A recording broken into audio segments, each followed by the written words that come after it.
सभी भाइयों को जय मसीह की हमारे चैनल में आप सभी का स्वागत है। तो आज हम बात करने वाले हैं बिना हाथ धोए रोटी खाना सही है या गलत है। तो आज हम जानेंगे वचन के माध्यम से बिना हाथ धोए रोटी खाना गलत है या सही है। यह वीडियो आप लोग पूरा देखें। आज का वचन है मरकुस अध्याय 7 का। तब फरीसी और कुछ शास्त्री जो यरूशलेम से आए थे उसके चारों ओर एकत्रित हुए और उन्होंने उसके कुछ चेलों को अशुद्ध हाथों अर्थात बिना हाथ धोए रोटी खाते देखा। हालेलुया। क्योंकि फरीसी और सब यहूदी तब तक नहीं खाते जब तक कि वे भली भांति हाथ न धो ले, और इस प्रकार वे पूर्वजों की परंपरा पर चलते हैं। हालेलुया। जब वे बाजार से आते हैं तो जब तक अपने को पानी से शुद्ध न कर ले भोजन नहीं करते, और ऐसी बहुत सी अन्य परंपराएं भी उनको पालन करने के लिए मिली है। हालेलुया। जैसे कटोरों घड़ों तांबे के बर्तनों को धोना और मांजना। फरीसियों और शास्त्रियों ने उससे पूछा, ऐसा क्यों है कि तेरे चेले पूर्वजों की परंपरा के अनुसार नहीं चलते और अशुद्ध हाथों से रोटी खाते हैं? उसने उनसे कहा, यशायाह ने तुम पखंडियों के लिए ठीक ही भविष्यवाणी की थी, जैसा कि लिखा है, वे लोग होठों से तो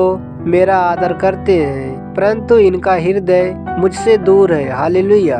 ये व्यर्थ मेरी उपासना करते हैं और मनुष्यों की शिक्षाओं को धार्मिक सिद्धांत के रूप में सिखाते हैं। हालेलुया।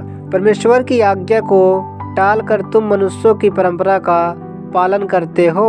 उसने उनसे यह भी कहा, तुम अपनी परंपरा का पालन करने के लिए परमेश्वर की आज्ञा को कैसी अच्छी तरह टाल देते हो, क्योंकि मूसा ने कहा है, अपने पिता और अपनी माता का आदर कर, और जो कोई पिता या माता को बुरा कहे मार डाला जाए। हालेलुया। परंतु तुम कहते हो, यदि कोई मनुष्य अपने पिता और अपनी माता से कहे, मुझसे तुम्हें जो कुछ भी लाभ हो सकता था वह कुर्बान है अर्थात परमेश्वर को अर्पित है। हालेलुया। तो तुम ऐसे मनुष्य को उसके पिता या उसकी माता के लिए कुछ भी करने नहीं देते।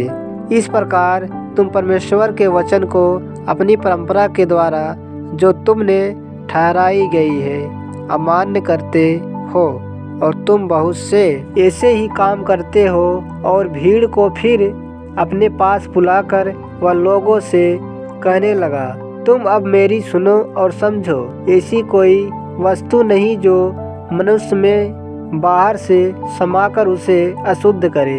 हालेलुया। परंतु जो वस्तुएं मनुष्य में से बाहर निकलती है वे ही है जो उसे अशुद्ध करती है।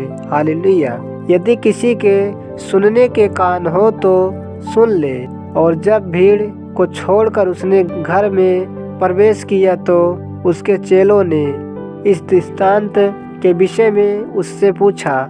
उसने उनसे कहा, क्या तुम इतनी भी समझ नहीं रखते? क्या तुम नहीं देखते कि जो कुछ बाहर से मनुष्य के भीतर जाता है वह उसे अशुद्ध नहीं कर सकता, क्योंकि वह उसके मन में नहीं परंतु उसके पेट में जाता है और बाहर निकल जाता है।